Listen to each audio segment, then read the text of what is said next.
அதுவும் இதான் விழுப்புரம் மாவட்டம் கொம்பூர் அருகே உள்ள வீடு டேம். ஒரு 7 மதுகு திறக்கப்பட்டிருக்கு. பாருங்க வீடு டேம பாருங்க. எல்லா 7 மதுகு திறந்திருக்காங்க. தண்ணி எவ்வளவு கொட்டுது பாருங்க. இந்த தண்ணி எவ்வளவு ஆர்ப்பரித்து கொட்டுது பாருங்க. 7 மதுகள் திறக்கப்பட்டிருக்கு. வீடு டேமுங்க இது.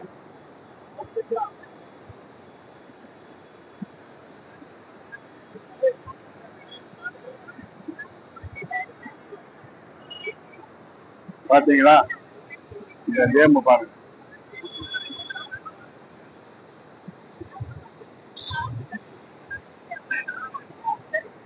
வீடு டேம பார்த்து என்ன பாத்தீங்களா? நீங்க கேமராமேனா?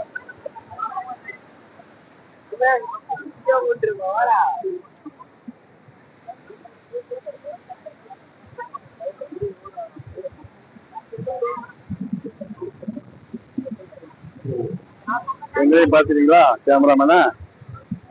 எப்படி வீடியோ டேம்?